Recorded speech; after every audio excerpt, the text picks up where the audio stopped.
warahmatullahi wabarakatuh.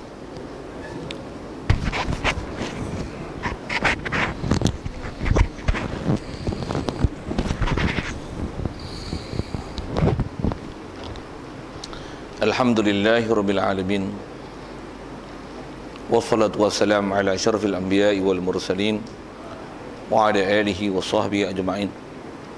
Subhanaka la ilma lana illa ma 'allamtana innaka antal alimul hakim. La haula wa la quwwata illa billahil aliyyil azim. Rabbi shrah li sadri wa yassir li amri wa hlul 'uqdatam min lisani yafqahu qawli. Allahumma iftah 'alaina bi futuhil 'arifin bik. Allahumma ja'alna minal ladzina yastami'una al-qawla fayattabi'una ahsana. Allahumma 'allimna mimma jahilna wanfa'na bima 'allamtana wa zidna ilman nafi'an ya rabbal alamin. Qala Syekhun Nazim rahimahullah ta'ala wa nafa'na bihi wa bi'ulumihi fid darain amin. Wa wajibun imanuna bil mauti, wa wajibun imanuna bil qadari wa bil qada kama ata fil khabari. Hadirin sekalian, pertama sekali marilah kita rasakan syukur dan terima kasih pada Allah Ta'ala. Pertama, kesyukuran kita nikmat hidup yang masih diberi. Syukur banyak-banyak hidup kita yang Allah Ta'ala jadikan kita Islam. Yang kita Islam sebab mak ayah kita Islam, maka Islamlah kita. Lebih-lebih lagi syukur kita pada Allah Ta'ala yang Allah Ta'ala mudahkan kita menghadiri majlis-majlis ilmu. Dan dengan itu dapat kita memantapkan dan memahami semua konsep-konsep ilmu, khususnya berkenaan tentang apa perkara yang dibawa datang oleh Nabi kita Muhammad sallallahu alaihi wasallam, yang dengan ilmu tersebut dapat kita membenarkan dan meyakini apa saja ajaran yang dibawa datang oleh baginda Nabi kita Muhammad sallallahu alaihi wasallam itu. Yang dengan kita membenarkan di hati semua ajarannya, itulah dikatakan iman. Syukur banyak-banyak Allah Ta'ala jadikan kita hidup dalam keadaan Islam dan iman. Dan tak ramai orang Islam kita dapat apa itu. Berapa ramai orang kita yang kebanyakannya adalah Islam baka dan keturunan saja yang dikhawatiri taraf keimanannya. Syukur juga di atas kesihatan dan kelapangan masa diberi. Begitu juga hidayat taufik yang masih dikekalkan, yang dengan itu dapat kita hadir untuk solat maghrib berjemaah malam ni. Dan insya-Allah kita manfaatkan masa yang ada meneruskan bacaan kitab kita daripada kitab Matan Jaharah, insya-Allah. Dan insya-Allah macam mana kita janji semalam, kita nak bicara pada malam ni adalah berkenaan khusus qada qadar, insya-Allah. Asal matanya dia kata wa wajibun imanuna bil qadari wa bil qada kama ata fil khabari. Dan wajiblah kita percaya dengan qadar dan qada, dengan qadar dan qada. Pasal apa kena percaya dengan, kena beriman dengan qadar dan qada? Kerana barang yang telah datang ia barang ini pada hadis. Masuk barang ni bab qada dan qadar lah. Qada dan qadar ni bab keimanan, percaya tentang berkenaan qada qadar. Digunakan dalam kitab ni bahasa qadar dan qada. Telah datang ia pada hadis. Baik. Jadi kalau kita faham daripada matan asal ni, dia nak sebut dan nak mengajar kita berdasarkan kaedah Ahlussunnah wal Jamaah, wajibnya kita beriman dengan qada qadar. Beriman dengan qada qadar ni rasanya bab yang tak asing pada kita. Sedia maklum pada kita rukun iman yang keenam kan, beriman dengan qada dan qadar. Okey, siap. Dengan bahasa mudahnya, siapa-siapa mengingkari qada dan qadar sedangkan dia termasuk dalam bab rukun keimanan, jawab jadi apa? Na'udzubillah, keluarlah daripada Islam. Dan sedia maklum juga rasanya kalau sebelum kita panjang bicara itu, beriman dengan qada qadar ni di atas kata jadi rukun. Kalau sekali lalu dengan makna yang kita sedia faham, qada qadar ni sebenarnya kalau ikut dia adalah satu bab untuk mengukuhkan kefahaman kita dalam bab ketuhanan berkenaan ketetapan Allah Ta'ala kepada makhluk yang dia buat, yang kita wajib berpegang di atas prinsip Allah Subhanahu Taala mesti dia sempurna. Di atas kesempurnaan dia itu tentulah ilmu dia berkenaan tentang apa dia nak buat, dan kehendak dia, apa yang dia nak buat, dia nak sana, yang dia rancangkan. Dengan bahasa lain yang kita selalu pakai adalah istilah qada ni, yang dia nak takdirkan kepada makhluk semuanya, semestinya lah ilmu itu telah sabit pada Allah Ta'ala, memang ada. Begitu juga apa yang Allah Ta'ala nak membuat pada masa akan datang, apa yang dia nak buat pada masa akan datang, tentulah segala-galanya ilmu tu dah sabit, dan apa yang dia nak buat telah dia buat keputusan azali lagi. Wajib pegang itulah. Jadi itulah maksud beriman dengan qada secara umumnya. Dan kalau panjangkan sikit di atas kata wajib beriman, qada ni dengan makna wajib i'tiqad ilmu Allah Ta'ala, dan juga apa yang dia nak tentu kepada kita sabit dah pada Allah Ta'ala. Lanjut sikit lagi situ, apa dia? Dan semestinya apa yang berlaku ini, berlaku lah ni, apa saja yang berlaku nisbah baharu ni, sejak daripada mula-mula penciptaan langit bumi sehinggalah yang tak ada hingganya waktu di akhirat esok, setelah dibangkitkan kita di padang, di padang mahsyar, selepas daripada kita berada alam barzakh itu, segala-galanya memang sabit pada ilmu Allah Ta'ala, dan ketetapan dia pun telah putus. Dan semestinya apa yang berlaku itu mesti muafakat, mesti bertentang. Masuk bertentang tu mesti tatbik, apa lagi bahasa, mesti matching, mesti tepat macam mana yang pada ilmu Allah Ta'ala dan ketetapan dia. Umumnya itulah makna qada yang mesti dipaham, yang kadang-kadang dengan bahasa ringkasnya kita sebut segala untung baik, untung jahat. Kadang-kadang bahasa kita lama guna bahasa itu, untung baik, untung jahat, semua ketentuan Allah Ta'ala.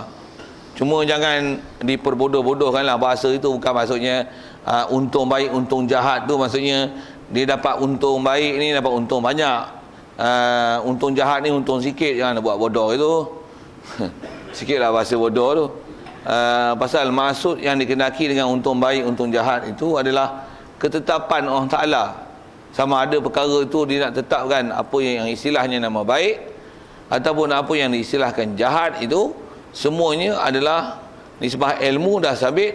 Begitu juga nisbah ketetapan juga Allah Ta'ala dah tetap, dah tentu azali lagi. Dan itu adalah untuk mengukuhkan kepahaman dan keyakinan kita dalam bab ketuhanan, yang kita dah belajar dalam bab ketuhanan. Kalau nisbah ilmu, Allah Ta'ala memang sabit ilmu dia. Begitu juga dalam bab iradat, tentulah kehendak Allah Ta'ala juga telah sabit, tentulah dia ada kehendak, dan tidak akan ada apa-apa yang berlaku di alam buana ini melainkan semuanya mestilah berlaku dengan kehendak Allah.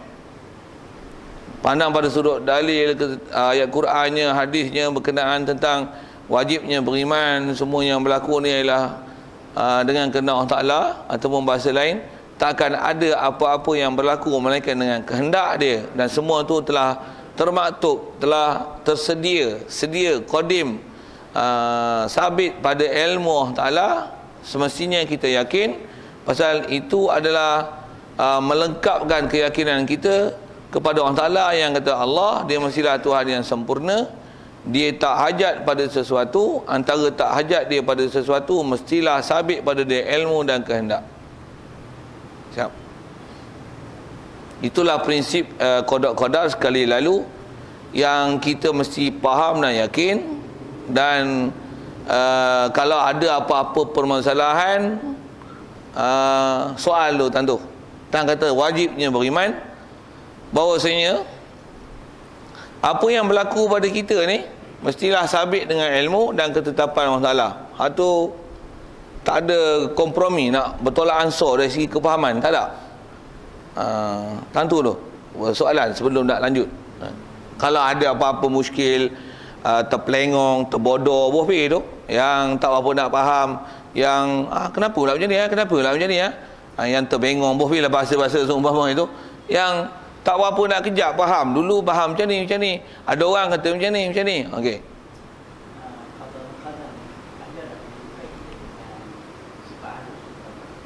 Sifat hubung kait dia,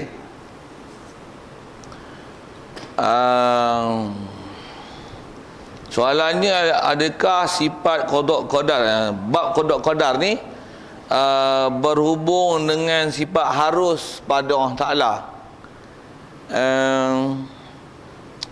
Kalau pandang dari sudut dengan saya bagi penjelasan sekali lalu tadi, wajibnya i'tiqad, sabit ilmu dan kehendak Allah Ta'ala terhadap apa yang tidak berlaku pada makhluk, dia bukan bab harus, dia bab wajib.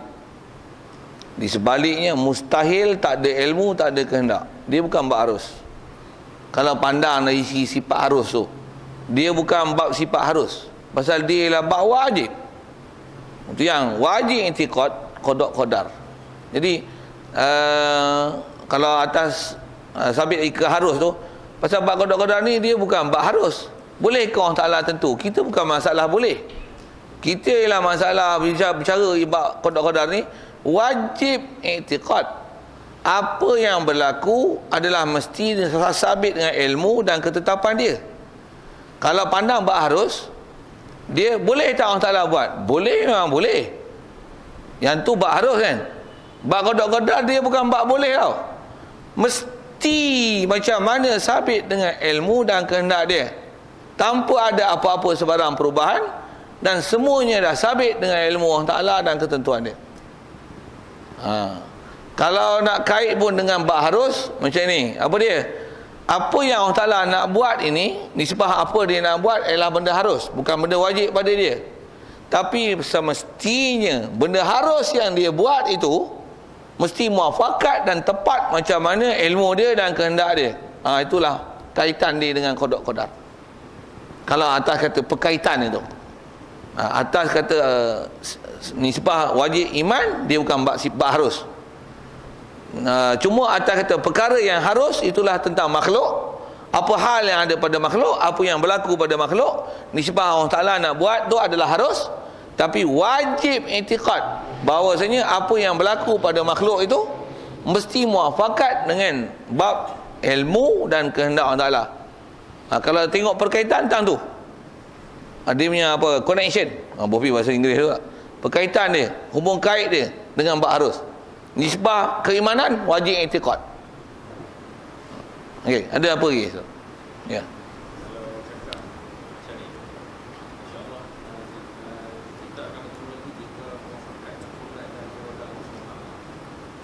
Kita akan bertemu lagi jika muafakat dengan muafakatnya kudrat dan iradat Allah Ta'ala. Dari segi bercakap tu, bercakap lah, boleh lah tu. Memang kita punya fahaman pun macam tu lah. Macam kalau semalam kita janji kan, dan bahasanya janji lah, pasal nak datang kan, dah memang kata janji tu pasal kita memang letakkan ketetapan. Waktu saya dah ada di Ipoh ni, ada bagi kursus di sana, saya datang ke sini waktu maghrib, tu bahasa janji je lah. InsyaAllah saya datang malam ni. Jadi dengan jika muafakat dengan ketetapan Allah Ta'ala, tambah sikit lagi, InsyaAllah. Boleh ke dari sini? Boleh je, boleh bercakap. Macam mana pun, kalau rasa saya jawab dulu. Kalau tak jawab pun, jika muafakat dengan kudrat iradat Allah Ta'ala, muafakat dengan ilmu dia, muafakat dengan qada qadar Allah Ta'ala, maka kita akan bertemu lagi esok. Yang esok tu hari ni, kalau nisbah saya lah, kita cakap malam kan. Sekalipun tak cakap begitu, tak ada masalah dalam bab i'tiqad. Dari segi bercakap tak ada masalah. Macam mana pun dari segi kita punya pegangan, walaupun tak cakap, wajib berpegang, wajib semak yang di dada, di hati, wajib berpegang dan berprinsip bahawasanya semestinya walaupun ada apa yang kita janji, yang kita memang walaupun kita nak buat dengan sebuat-buatnya, ataupun tak nak buat sebuat-buatnya, katalah gitu, nisbah kita punya usaha ikhtiar tu satu hal. Apa nak sebut ialah memang tidak akan ada apa-apa yang berlaku dengan nisbah apa yang kita nak buat, pastinya semuanya itu mesti muafakat dengan ilmu dan kehendak Allah Ta'ala, walaupun tak disebut dengan dari segi i'tiqad wajib pegang. Sikit lagi tambahan tu, yang tu yang kita diajar bila nak buat sesuatu akan datang, walaupun memang benda tu kita yakin nak buat dan kita telah bersungguh-sungguh untuk melaksanakannya, tetapi di atas keimanan kita bahawasanya nak berlaku sesuatu bukan di atas kehendak kita, tapi berdasarkan ketentuan Allah Ta'ala. Walaupun kita dah buat sebab gilanya. Gila tu maksudnya buat sebab bersungguh-sungguh dengan sungguh-sungguh. Buah bih gitu. Bubuh belakang apa? Insya-Allah. Itu ajaran syarak. Tutup dia dengan apa maksud insya-Allah tu? Terjemahnya jika dikehendaki oleh Allah Taala. Tutup tu pasal apa? Tutup tu pasal nak mengingatkan kita, walaupun kita buat macam mana sekalipun, nisbah usaha ikhtiar, wajib yakin bahawasanya takkan berlaku perkara tu melainkan dengan kehendak Allah Taala baru boleh berlaku. Tu dia hubung kait dengan istilah qada dan qadar lah. Asal nak sambung sikit tu ialah tang kata kita diajar adab.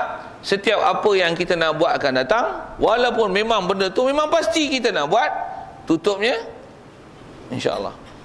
Jadi sekali lagi kalau buat pengukuran di situ, yang kita memang nak buat masa akan datang dengan pastinya ajaran syarak, di situlah insya-Allah. Di situlah kita letak insya-Allah. Sikit lagi tambah tu. Kita tak diajar esok katalah kita nak buat satu akan datang, tapi belum pasti nak buat, insya-Allah. Itu bukan kaedah. Itu bukan kaedah syarak. Kaedah syarak insya-Allah ni sesuatu yang memang kita nak buat, insya-Allah. Misalnya esok katalah buat kenduri. Pergi kenduri aku ya. Memang nak pergi, insya-Allah. Apa makna insya-Allah tu? Aku nak pergi. Memang aku pergi. Cuma tutup insya-Allah buat apa? Nak sedarkan ke diri kita bahawasanya takkan berlaku benda itu melainkan dengan kehendak Allah. Dan bila berlaku, pujilah Allah Ta'ala di atas apa yang kita nak kehendak jadi itu telah dapat dilaksana, apatah lagi dapat dilaksana dengan baik. Dan juga nak mensedarkan kita bahawasanya apa yang kita rancang tu, walaupun kita dah buat sabab yang buat sebuat-buatnya sabab, tapi nak boleh jadi dengan sebenarnya, sama ada umur kita sampai ataupun tidak, keberangkaliannya adalah tertakluk kepada ketentuan Allah Ta'ala. Sama ada buat tak boleh buat satu hal, ataupun tak ada nak buat, kita mati dulu. Nak mengajar supaya kita tak berangan panjang masa akan datang, melainkan hati kita sentiasa bertakluk dengan Allah Ta'ala, yang kata Allah, nisbah kita nak berlaku sesuatu tu mesti dengan kehendak dia, walaupun sabab kita buat, walaupun sabab untuk kita katalah gagal, sabab mati tak ada, tapi kita yakin bahawasanya hidup mati kita adalah bukan dalam ketentuan kita, tapi ketentuan Allah Ta'ala. Tutup insya Allah. Ya.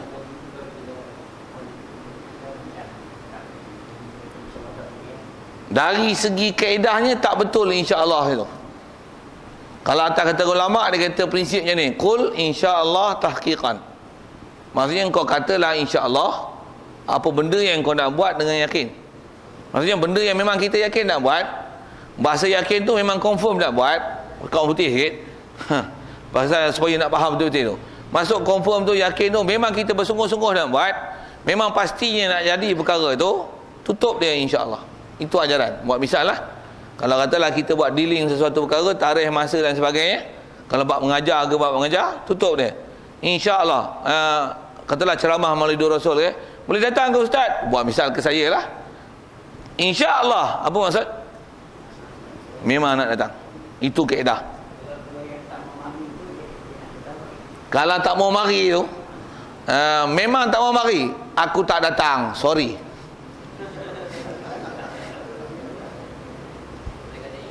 Pasal dah memang tak ada tak datang.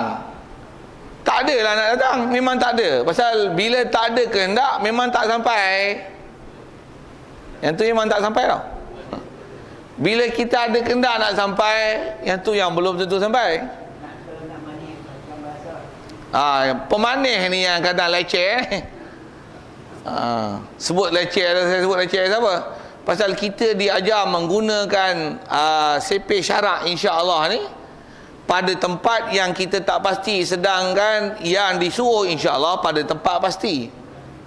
Apatah lagi memang tak mau buat, tapi sebagai manih mulut insya-Allah, padahal memang tak mau mai.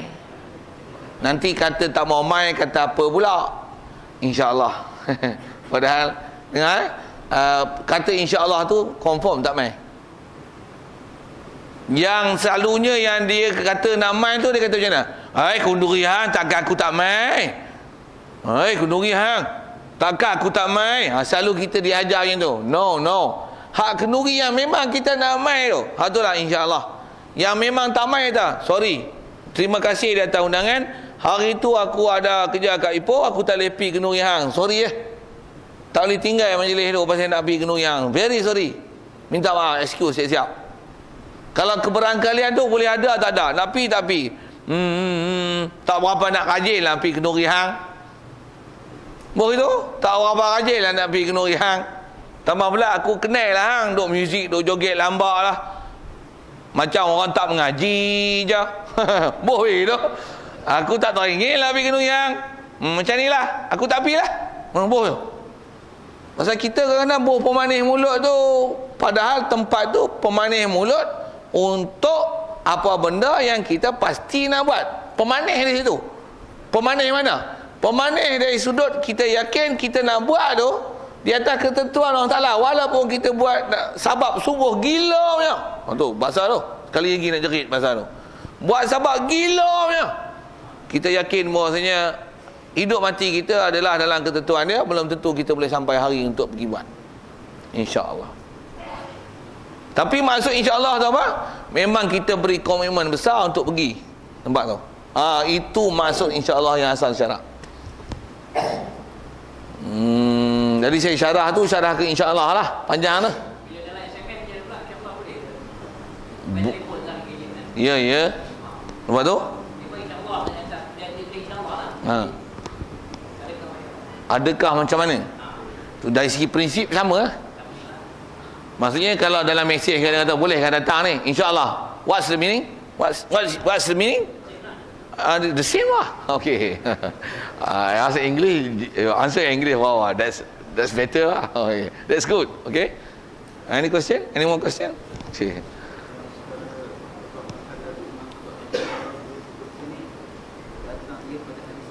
Yeah.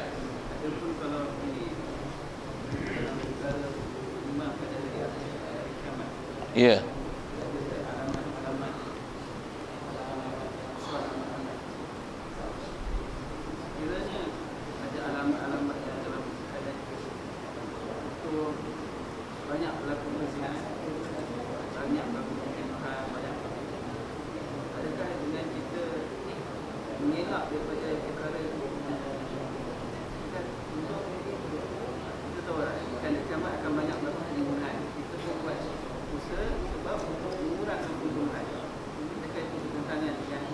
Buat apa? Buat dosa.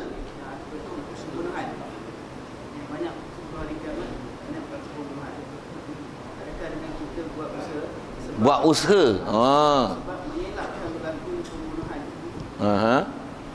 Istilahnya menafikan kodok dan kodar. Panjang juga buat soalan tu. Soalan tu dia lebih kepada bab usaha dan ikhtiar lah. Soalannya ialah kalau asal yang ditanya tu ialah tentang beriman qada dan qadar ni. Kalau kita belajar bab hadis, misalnya dalam Quran ada tentang masalah kiamat, alamat kiamat kan. Antara alamat-alamat kiamat tu macam-macam lah. Pembunuhan buat misal. Jadi antara alamat kiamat tu banyak berlaku pembunuhan. Okey, sedia maklum lah maklumat dah. Jadi di atas alamat kiamat tu kita pun di atas prinsip di atas kaedah kita kan kita tak sanggup tengok pembunuhan. Kita pun nanti pembunuhan ni sepatutnya dielak dan diusahakan supaya tak berlaku pembunuhan. Jadi adakah langkah yang kita buat supaya tak berlaku pembunuhan tu diistilahkan sebagai menafikan, nak mengubah kodok dan kodar macam tu lah atas jawabnya tidak lah. Atas jawapan tu adakah yang tu diistilahkan sebagai mengubah kodok dan kodar? Tidak. Pasal dalam hadis disebut kata sebab untuk jadi kiamat tu alamat-alamat dia adalah pembunuhan. Kita pun duk akhir zaman, kita buat sebab supaya tak laku pembunuhan tu bukanlah istilahnya menafikan kodok dan kodar, tak. Pasal bab kodok kodar itu ialah perkara yang kita wajib beriman, benda tu nisbah ketentuan Allah Ta'ala, apa yang dijanji pasti berlaku.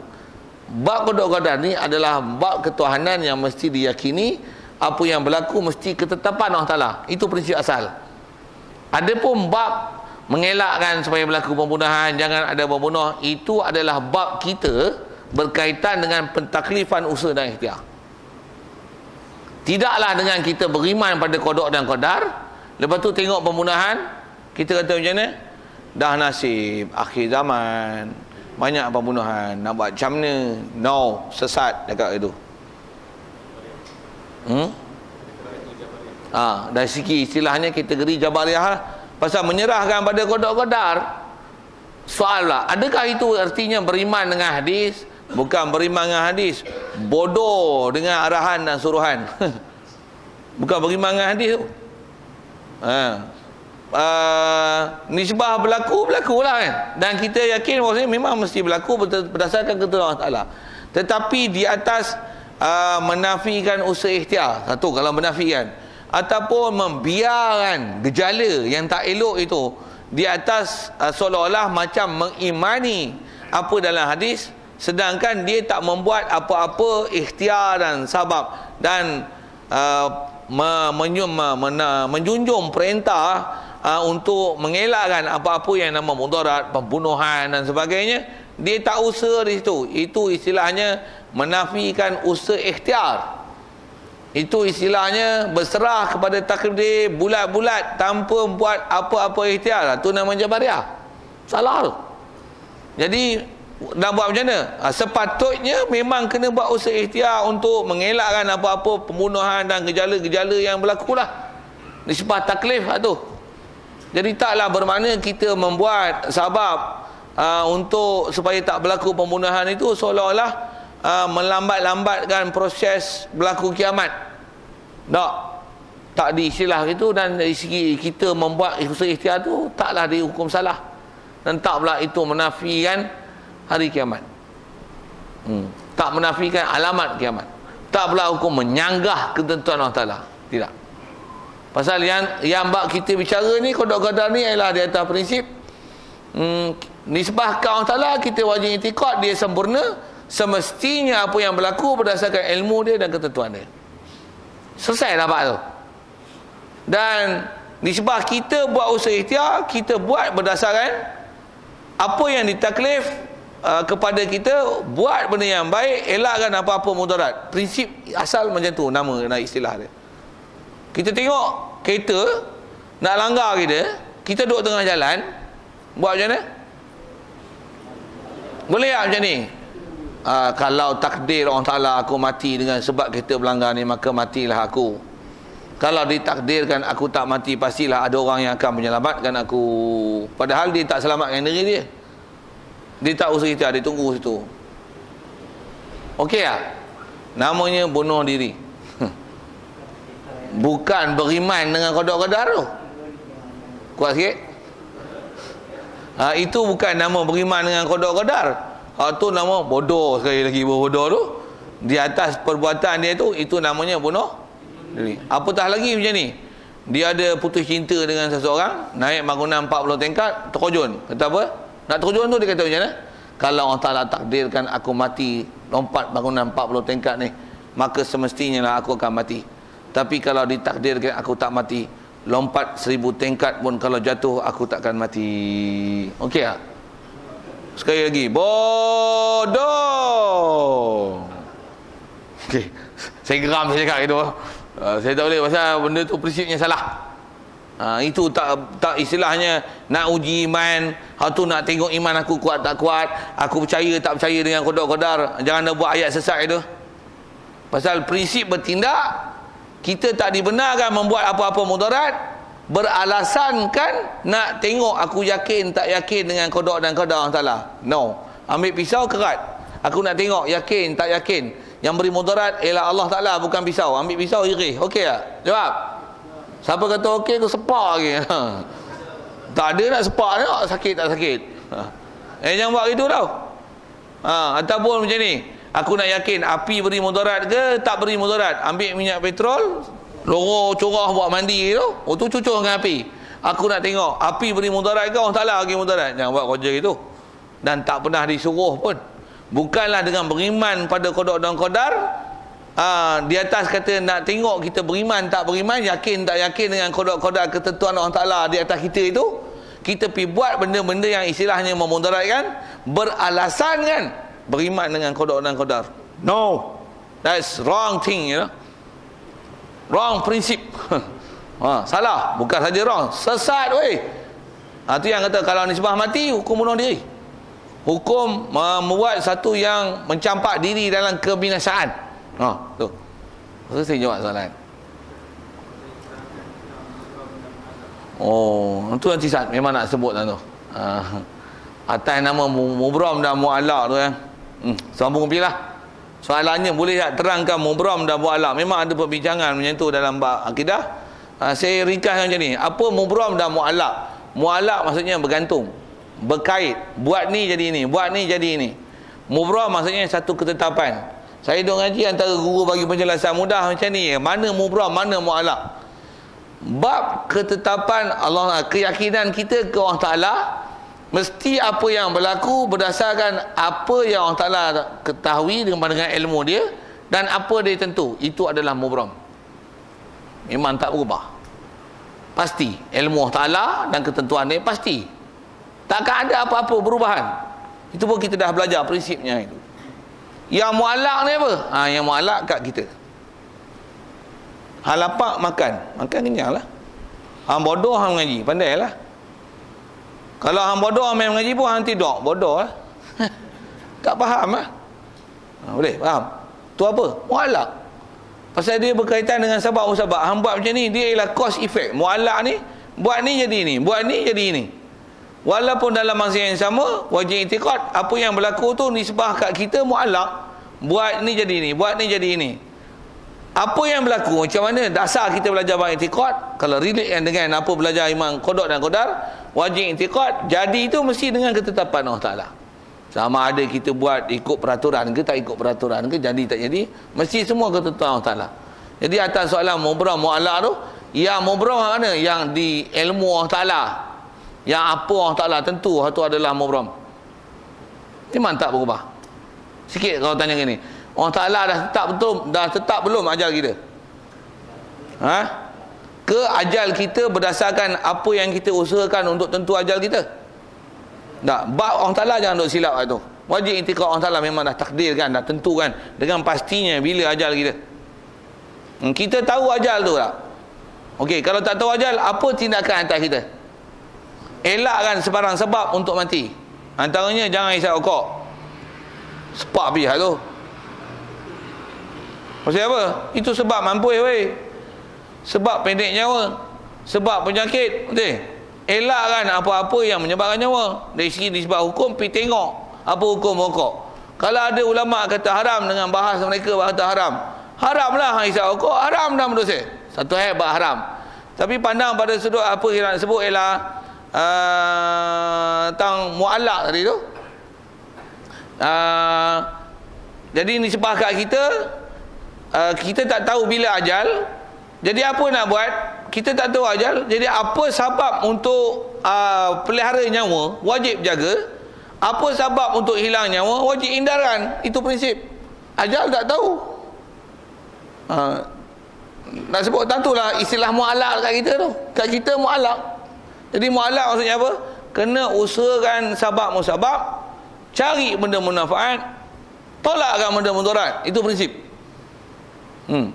Jadi rasanya sekali lalu tu saya jawab lah tu, mu'allaq dan mubram hak mana? Jadi yang mubram ialah nisbah kita i'tiqad kepada Allah Ta'ala, yang dekat kita mu'allaq. Buat misal, saya ngajar-ngajar tuan-tuan tak dengar, nak buat macam mana? Dia mu'allaq kan? Tengok tak sambung tak sambung wayar, buka tak buka siwis, pulas tak pulas volume, berdengung pula. Buat macam mana? Pergi lah tengok mu'allaq weh. Takkan nak tunggu kalau Allah Ta'ala takdirkan elok, elok lah. Bodoh. Sekali lagi bodoh. Duduk sini sejuk, saya buka 4 ikon. Saya tunjuk tu kat situ lah. Saya tunjuk sana. Saya tunjuk bumi tu. Okay. Tunjuk situ, tunjuk kepala lutut tu. Kepala lutut memang bodoh. Okay. Saya kita kasih pula tunjuk. Saya tunjuk dengan pejam tu. Bodoh. Okay. Sorry lah kalau ada tak kasih mana-mana. Buka bekon 4 sejuk kan. Mu'allaqnya macam mana? Tutup boleh. Ya Allah, awak bodoh ni. Oh. Tapi ni tak sejuk lagi lah, taklah macam duduk kat Australia. Jangan pula macam ni. Bab sejuk. Kalau Allah Ta'ala takdirkan aku panas-panas juga. Macam seolah-olah duduk dalam api neraka. Walaupun aircon 4-4 buka. Macam tu kan? Woi, macam tu kan? Bab mu'alak bodoh. Nanti kau itu bukan kaedahnya macam tu. Boleh? Faham? Mu'alak mubram tu. Jadi mubram yang mana? Yang kita dengan Allah Ta'ala tu adalah mubram. Wajib yakin semua Allah Ta'ala dah tentu. Kalau Allah Ta'ala jangan nak usik tu. Yang mu'alak macam ni? Apa kita nak buat? Boleh? Faham? Antara mu'alak tu tak faham, tanya. Tu mu'alak. Tu mu'alak. Masa saya jawab sekali lah, ingat nak tanggung sekali ya, terus sekali tu. Pasal dah halang cerita tu. Memang duk cerita bab tu. Ada soal? Lagi. Masih prinsip asas.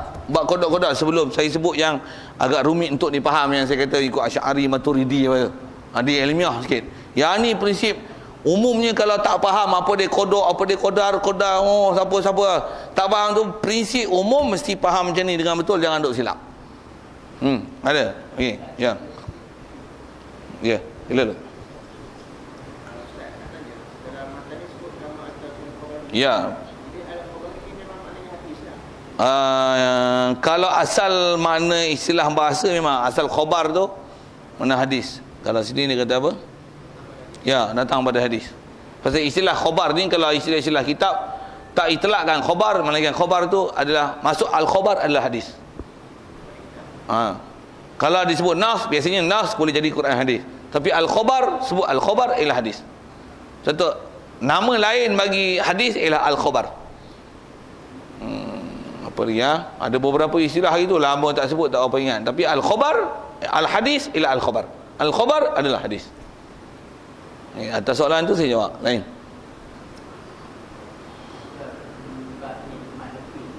Mak rempit. Oh, okey. Macam mana?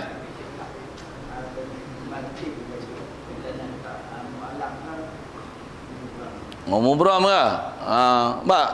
Pertama kena faham, itu yang kata nak letak mu'alak ke mubram. Yang mubram ni hak mana? Hak kewajib beriman. Mak rempit jadi mak rempit. Pasal apa mak rempit jadi mak rempit? Itulah mubram. Mestilah Allah Ta'ala yang takdirkan mak rempit jadi mak rempit. Mesti kita yakin berlaku apa yang atas muka bumi ni. Tidak ada apa-apa yang berlaku baik ke buruk ke, melainkan semua adalah dengan ilmu Allah Ta'ala dan ketentuan dia. Hak tu mubram. Hak mu'alak mana? Mak rempit tu macam mana supaya jadi mat masjid? Macam mana nak buat? Tu mu'alak. Apa kita nak buat? Itu mu'alak. Nak rancang dengan siapa? Nak musyarat dengan siapa? Tu mu'alak. Nak buat program apa? Nak tarik dia pergi masjid? Itu mu'alak. Kat kita mu'alak, kat Allah Ta'ala mubram. Boleh? Nisbah apa kita ikhtiar mu'alak. Macam mana nak bagi mak rempit dampingi masjid? Mu'alak.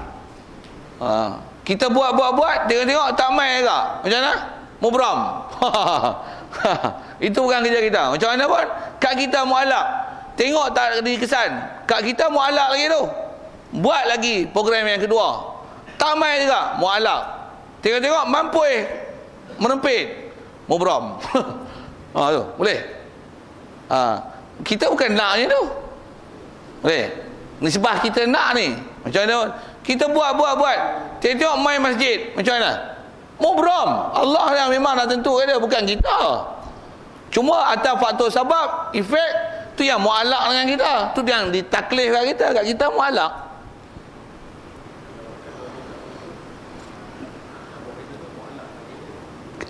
Tak, kalau dia tak mau ikut di atas mu'alak mubram, itu bukan mubram tu bukan kerja kita. Itu bila orang kata dah hati kita patah ke baru rujuk ke sana. Di atas kita punya kerja nak buat, jangan bantutkan kerja di atas keengganan dia menerima apa yang kita usahakan.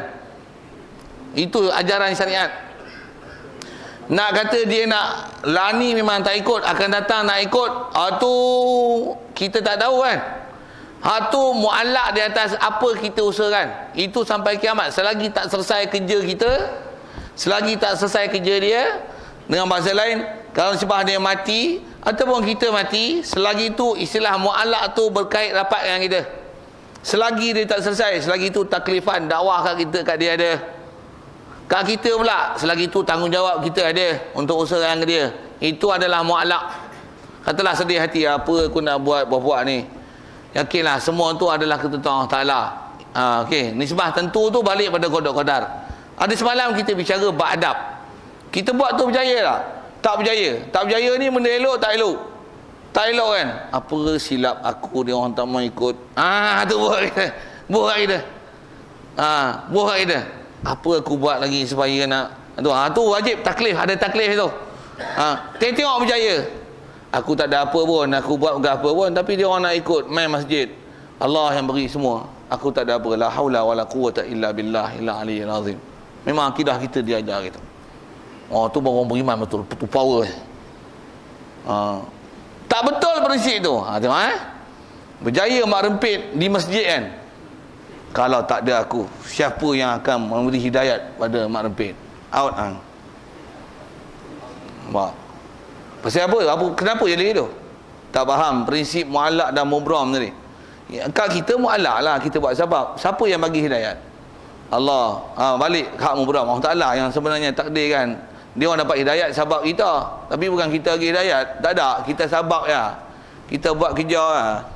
Lalu ikut kita. Kita lah. Tak. Sabik lalu kita. Jangan duk bangga lah. Kita duk buat kerja. Tak ada apa-apa. It's nothing for us. To be proud at it. Ya.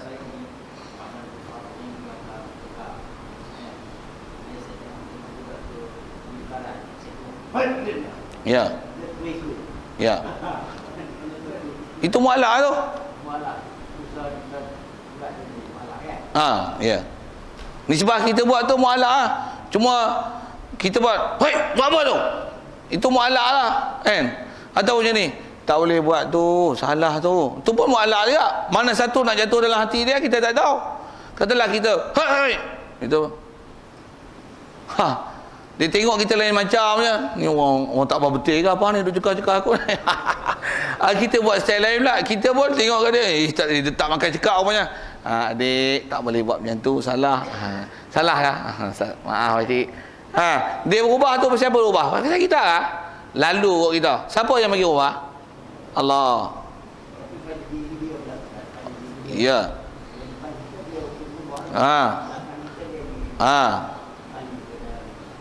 Yang tak elok tu. Betul? Nisbah kat kita tak ada kejar kita tu. Bukan kejar kita. Nisbah kat kita macam mana nak buat supaya depan kita pun elok, belakang kita pun elok. Tu mu'allaq. Nak buat macam mana? Carilah jalan. Ya. Itu dah bahasa usaha ni, selagi hidup selagi itu tak selesai kita punya mu'allaq. Mu'allaq tu maksudnya dia tak ada ending story lah. Kita dah hantar dia pergi sekolah agama, dah selesai belum? Belum lagi. Pergi hantar sekolah agama, dia tidur tak selesai lagi. Ngapai dah ngapai 30 juzuk, dah selesai belum? Belum lagi. Sagi apa habis ngapai, dia lupa, dia tak ulang. Lapai satu pun tak ada, macam tak ngapai apa pun. Tak selesai lagi. Tak selesai lagi. Tu kita bagi menikah bang. Belah payah nak belah biar datuk lelaki senang. Kalau orang perempuan lah. Senang tu, cuci tangan dalam menikah. Menikah tok lelaki pula buat bangai, tak selesai lagi. Tak selesai lagi. Nak kata apa? Selagi hayat di kandung badan, selagi itu mu'allaq, dan tak akan selesai benda yang berkaitan dengan sabab musabab yang kita. Dia tak ada istilah selesai dah kerja aku. No. Kat orang tak selesai. Kat kita selesai. Kat kita pun tak selesai lagi. Aku dah main masjid sekarang, dah selesai dah. Kepala otak bodoh sembahyang pun tak tahu lagi rukun dan syarat. Kena pergi ngaji lain, tobat pergi ngaji lain, tak selesai yang. Dah ngaji sembahyang dah ngaji, dah pandai reti rukun syarat, rupanya sembahyang tak khusyuk pun. Kena pergi betul lagi, pergi cari lagi mu'allaq untuk sempurnakan. Dah betul keliling tak betul. Kena usaha pula orang lain pula lagi betul macam mana dah betul. Bila selesai? Mati selesai.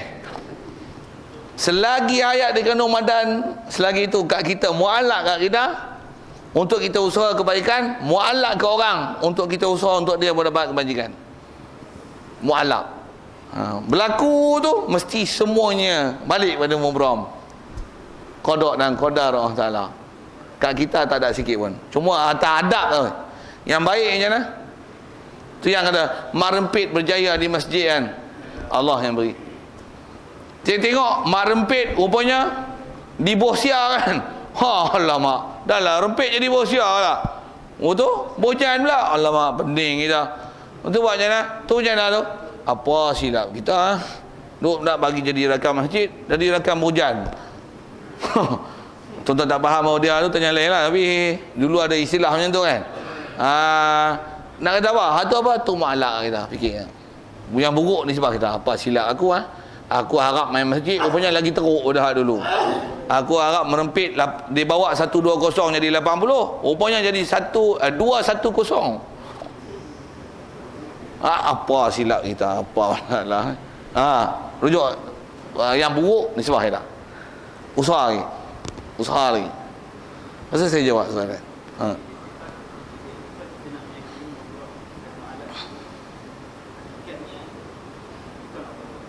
Ya. Tu kalau atas kata hakikat tu. Semua tu siapa buat? Allah. Itulah qada qadar. Jadi kena